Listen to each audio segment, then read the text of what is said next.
Hey guys, happy Sunday and welcome back to my channel. So this week we are going to be doing a front porch makeover. We're going to be making over this space right here, and this is the front porch of our house. I am super excited for this makeover for a couple of different reasons. One, because this is obviously the first thing that you see when you come to our house. So when we drive home and pull up to the house, or when we have guests over, or even just someone driving by the house, this is what they see first. It's the first impression of our home. I just feel like it needs to be spruced up a little bit. It's not in the worst shape, but it's also not in the best shape. So we have quite a few things that we're going to be doing in this video to fix up this space and really kind of make it match with that vintage French European style that I personally really love. And we're also going to be doing this on a budget. My hope for the front porch renovation is to keep it as inexpensive as possible. I want to use a lot of materials that I already have on hand from previous projects and really keep the budget super low. If you're interested in seeing how the front porch turns out and also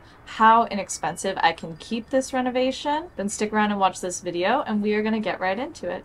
Alright guys, so I am all changed into my painting clothes and we are going to do a little bit of painting to start off. I like to start with the bigger things and then kind of taper down towards decorating and things like that at the end and just get the big stuff out of the way. There's a couple of main things that I want to paint today. The first being this door right here. We are going to keep it the same color pretty much. I'm going to use some leftover paint that we have from painting our fireplace and mantle, which actually almost matches it exactly. So we're going to paint this entire door, and there's a spot on the door from when we swapped out our lock and handle where it's just raw exposed wood. It's not even painted, and it's been like that for quite a while, and we need to paint it. It's been too long showing that raw wood. I'm gonna paint the whole door and just give it a fresh coat. I also want to paint all of the railings going around the porch. They are white and they just have kind of chipped away over time and worn down. We're gonna give those a fresh coat of paint as well. And then we'll just do some touch-ups on windowsills and things that need it and paint the rocking chairs as well because those are also super chipped. That's the beginning of what we're gonna be doing today. There's quite a few more things that I plan to do to kind of upgrade this space and renovate the front porch, but we're going to start by just painting all of the things that need to be painted so we can get that out of the way, and then we can work with some of the prettier things.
Okay, so we recently went to a couple different flea markets 30 minutes away from where we live, and we found a ton of really good stuff that you guys are going to see in some future videos. But one of the things we got, we're going to put in this video. We found a door knocker that we're going to put up right over here because our door is pretty much all glass. So there's not really a reasonable place for us to put the door knocker on the door where it wouldn't be affected by the glass or covered by the wreath. So I want to put it off to the side above our doorbell here. I'm going to show you the door knocker. We got this because Matt loved it and I think it's cute, but I also think maybe a little bit creepy. So I'm going to let you decide. It's going up either way because he loves it. And we're going to go with the cute route, but if you're with me and you're kind of on the fence, then I get it. This is what it looks like. On the back, it says it's from 1985, Sarsaparilla Deco Design. This is what the back says. So it is entirely brass for sure. It's very heavy, super sturdy. We got it for 30 bucks at the flea market. And so what it is it's like a little couple and the knocker has them kissing. So it's cute. He really loved it, but I also think it kind of leaves a little creepy. But we'll put it up either way because it makes him happy. The knocking part is actually happening on the back plate, the brass plate back here. So it's not going to be knocking on our paneling at all. And I really don't think people are going to use it a lot because it's not on the door itself. It's more kind of just decorative. But if they do, the paneling will be safe. It has 2 little drill holes and we're just going to drill it into the paneling and then it'll be good to go.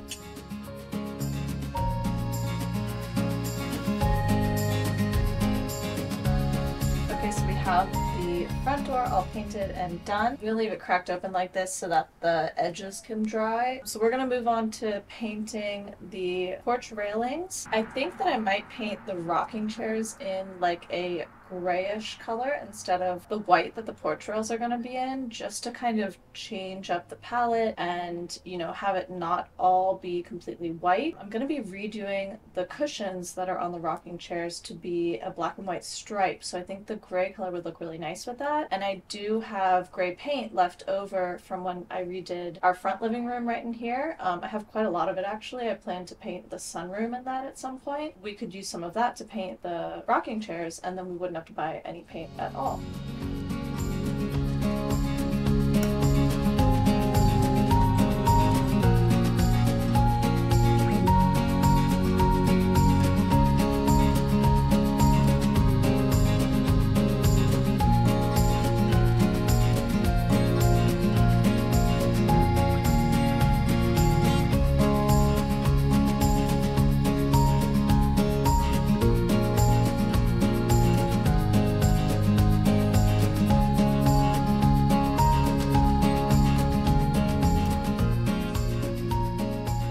Alright guys, so we're gonna go ahead and take the tables and the birdcage that were already on the front porch and spray paint them. Currently, the flower stand that we have up here was already black, but was getting pretty rusty. And then the table that we had in the center was white, but was also rusting and chipping and all that kind of stuff. And then the birdcage was like a seafoam green. So we're gonna take all 3 of them and we're gonna chip off any rust that is on them right now, any peeling paint, all that kind of stuff, and wipe them down and get them nice and clean. And then we'll take them over and I want to spray paint them black using a spray paint that helps to stop rust from forming, because we do live in Florida and it's super humid, so anything that's outside is going to rust after a while. It's just kind of part of it, so this will help to prevent that from happening again. And then we can let those dry and we'll go ahead and paint the rocking chairs. For the table that goes in between our rocking chairs, that table has a glass tabletop, and I've never really been a fan of glass tabletops. That's a table that was kind of passed down to me when I moved into this house, and so it was a piece of furniture that I didn't really pick out, but it, you know, it's worked, it serves its purpose and everything like that. Don't necessarily want to get rid of it, because keeping it and trying to update it using supplies that I already have will not only help me to have the look that I want, but it's also going to keep the front porch makeover much more budget friendly because I'm using materials that I already have rather than buying something new. So we're going to spray paint it black, and then for the glass tabletop, I want to try a DIY that I saw in a blog on Pinterest that I'm really excited about. I think it could be really cool if it works out. I think it will, one, not only make the tabletop not look glass anymore, but it will also add to kind of the vibe by having fabric that goes with the decor of the space and make it more vintage and moody. And then it's also going to help with the glass tabletop not looking dirty all the time. And that's one of my least favorite things about glass tables, is that no matter what you do, they always look dirty. If anyone even touches it, it looks dirty. Especially having it outside, we have a lot of pollen here, so it's impossible to keep it clean. So I think if we have a darker patterned fabric underneath it, it's going to help disguise that a little bit. I found a fabric that has a vintage Victorian sort of feel to it. I think that's going to be really pretty with everything else that we're doing out here and fit in really well with the French vintage feel that I'm going for. We are going to spray paint the tables and let them dry, and then we'll be able to start doing some of the decorating elements.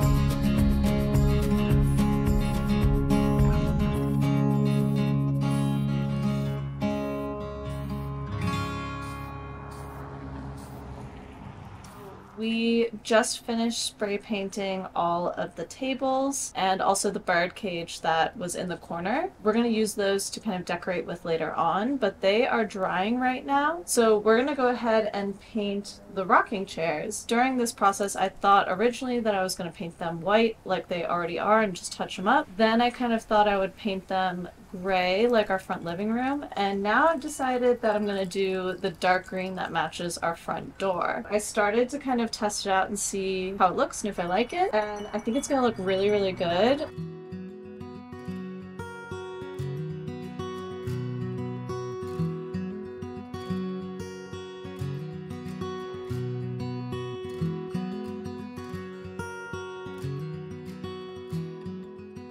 Alright guys, so it's the next day. I got through most of the first rocking chair last night and then it started to get dark and I had to stop. The plan for today is to do the glass top on the table that's going to go in between the rocking chairs and then finish painting the remainder of the rocking chair and hopefully the second one as well before it gets dark. I do a lot of this when I get home from work, so I only have about an hour until it gets dark, so we're going to do as much as we can before then and then we can go inside and make the curtains for the flower stand. We're going to start with the tabletop, and what I need to do first before anything else is just get the glass top for it super clean. Right now it has like a lot of pollen and dirt and just things like that that have accumulated on it, so it's not looking very good. So I want to scrub that down really well and get the dirt off both sides of it. We're also going to wipe it down with some rubbing alcohol just to make sure that it's really clean. That way we give the fabric the best chance of adhering when we apply it. So we'll start there and then we'll be able to lay down a coat of Mod Podge and put our fabric on, and then put a coat of Mod Podge on top of that as well to really seal it in.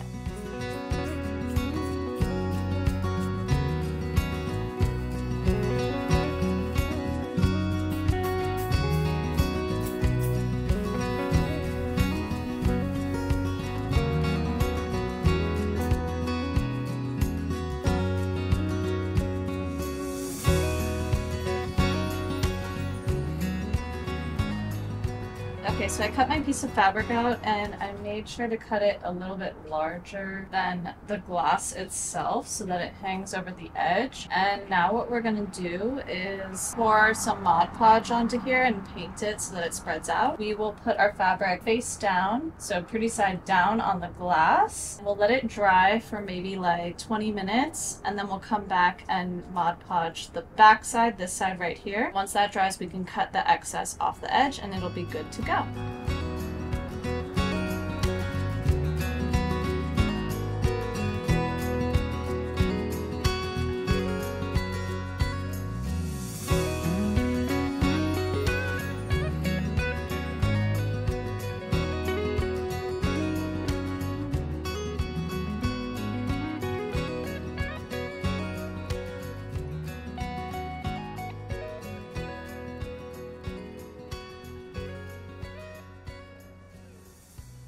Okay, so we let the fabric dry on our glass tabletop overnight. So the last thing we're going to do for this is just to cut off the excess fabric that's hanging over the edge here, and then we'll be able to flip it and decorate with it.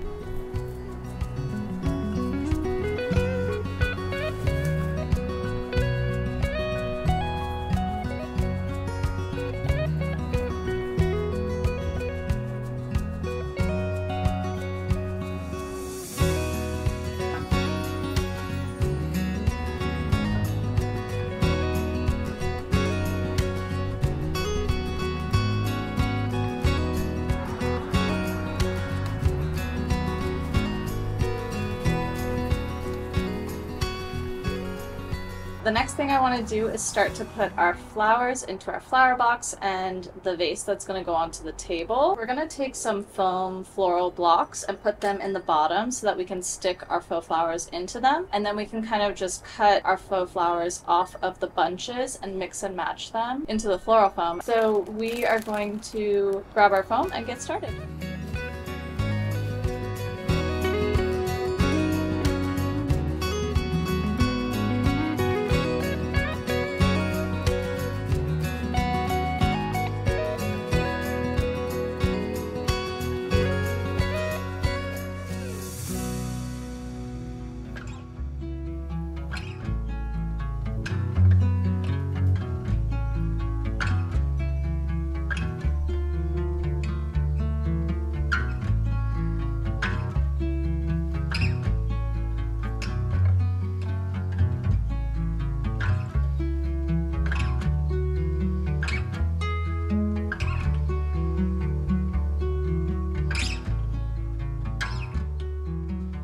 Okay, so the next thing that we're gonna do is make the curtain to go around the flower box outside. I wanna hang this from some of those little rings like we've used in previous room makeovers. These rings are a little bit bigger though, so they should be a little bit easier to move around on the bar, and it'll also hang slightly lower than the ones we've used in the past. So this should be pretty easy to do. We're gonna keep it really simple and straightforward. We're not even gonna sew this one. When we get to the cushions for the rocking chairs, we will have to sew, but right now we do not have to sew, so we're not going to. We're going to use this fabric glue that we used in the last video where we did tips and tricks to enhance your home in a really easy and simple and budget-friendly way. For that video, we used this fabric glue to make fabric cord covers that disguise the cables in your house. And that turned out really well. I'd never used this glue before and I really liked it. We're going to do the same thing for the curtains. That way it's really quick and easy and you just put the glue on and let it dry and then they're ready to go. Hello, can I help you? Okay, well, I guess we'll talk about it while she rests.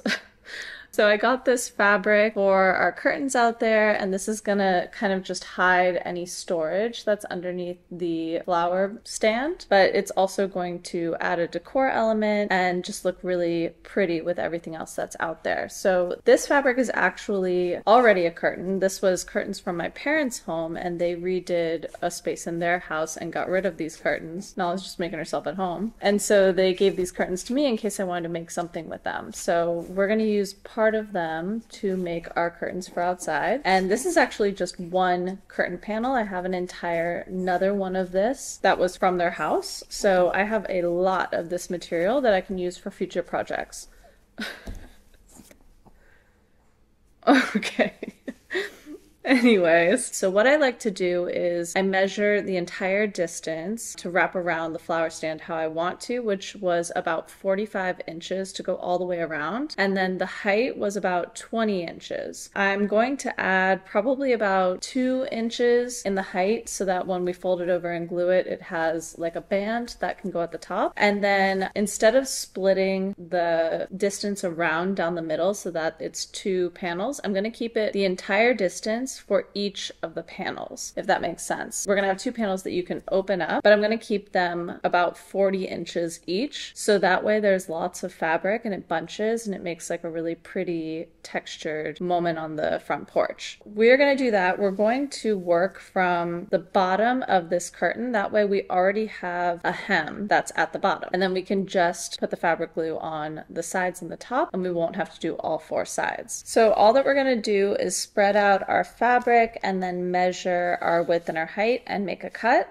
and then we can just add the fabric glue and fold it over and it'll dry overnight. So it's really, really easy. So that would land right about here, and I'm just going to cut it as straight as I can, but I'm really not going to stress too much about it because it's going to be bunched up so you won't necessarily notice.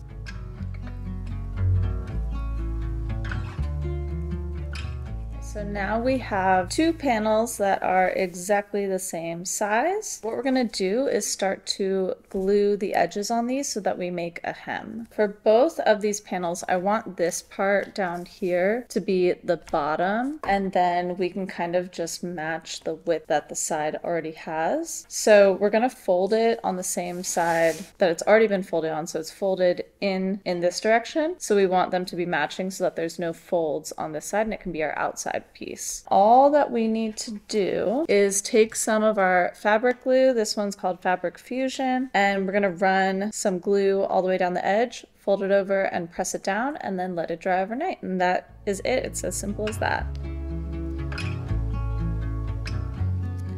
And then you literally just fold it over and press it down. You do get a little bit of glue on your fingers, but it washes right off, so it's not a big deal. And then anywhere that it's kind of lifting, like right here, just add a little bit more glue. You can always use like a binder clip to hold it in place overnight if you need to.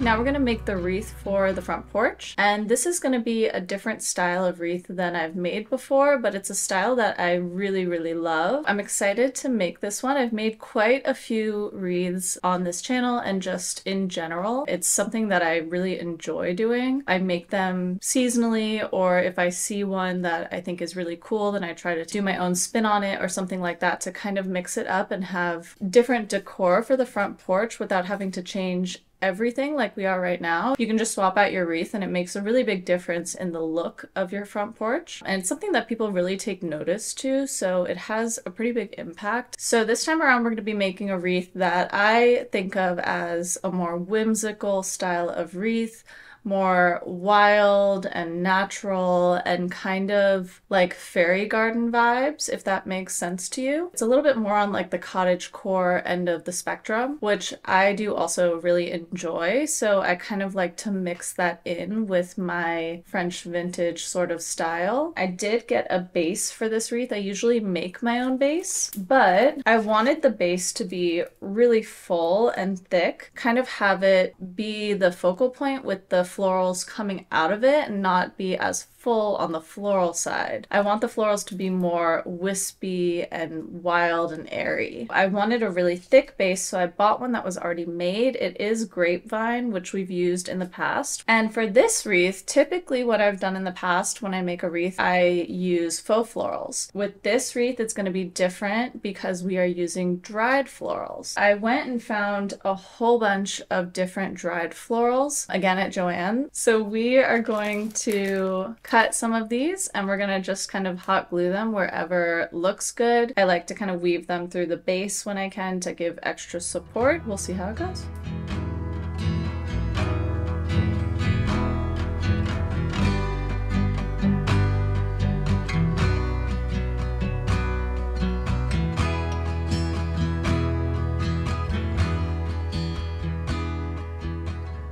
The last thing that we're going to do for our makeover is to make some seat cushions to go on the rocking chairs out front. Currently we had some seat cushions out there, but the color didn't go with my style now. I bought them a really long time ago. My style has changed since then. They also didn't have zippers on them, so they were really hard to wash and keep clean. So we are going to swap those out. We're going to make new seat cushions. I got new foam to go out there. This foam is thicker than the old foam, so it should be more comfortable. I also got some outdoor fabric to use to make the cushions. And this fabric I'll show you up close, but it's a black and white stripe. I think that it goes really well with the vintage French country style that I'm going for. And we are also going to sew a zipper into these so that it's easier to take the cover off and wash it and clean it when I need to. I also had some bias tape already on hand. We're going to be able to use that to make some little ties to tie the seat cushion onto the chairs.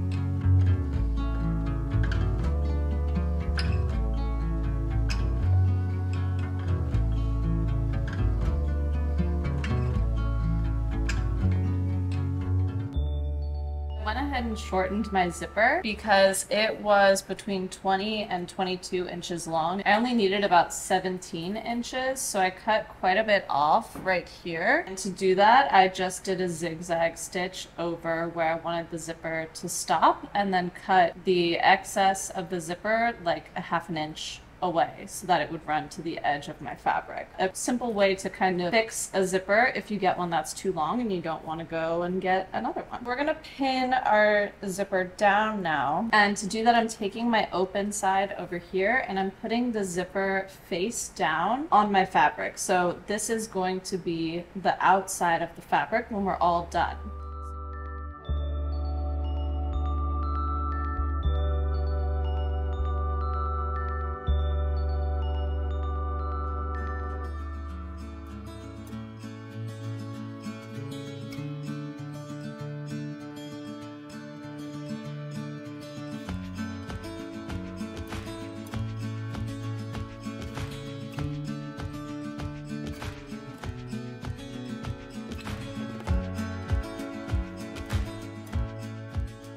So now that we have it all sewn and our zipper is on, we're gonna unzip it and then flip it inside out.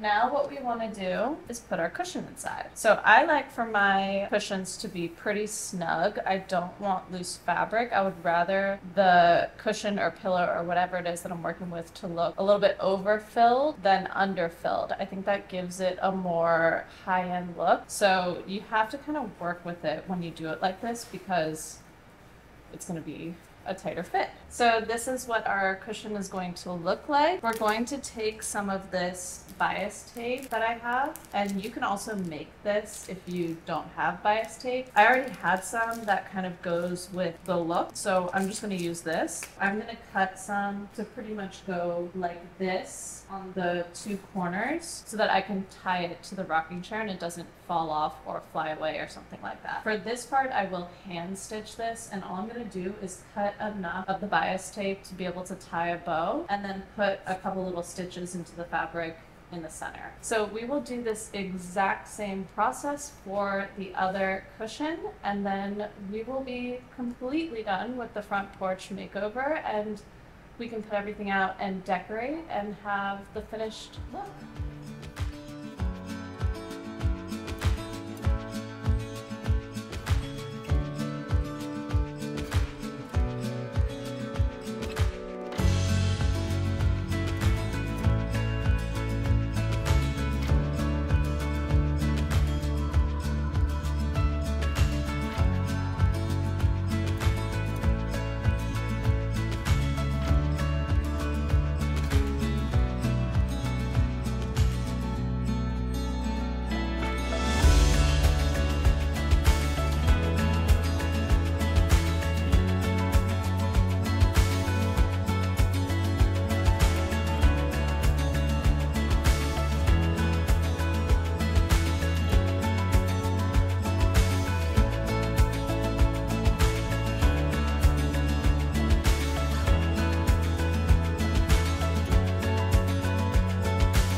Alright guys, so if you stuck around to the very end, then you'll know that we were trying to do this front porch makeover on the lowest budget possible. If you're curious as to how much I spent to do this entire makeover, the final cost ended up being $65. That was a combination of all the materials that I needed to make this project happen. So I'll put the breakdown of everything that I bought and spent on the screen for you. So I hope that you enjoyed today's video, and I hope that you love the front porch makeover as much as I do. I'm really happy with how it turned out, and I think it fits a lot more seamlessly in with the rest of the decor in the house so that everything just kind of flows together and feels like one cohesive style and vision, and that's kind of what I'm working towards as I do makeovers and updates throughout the house. If you enjoyed today's video, if you enjoy seeing an update on this space and the final look of the front porch, don't forget to like and subscribe so that you can see more of my videos every single week. So make sure that you tune in next week on Sunday for another video, and I'll see you guys next week.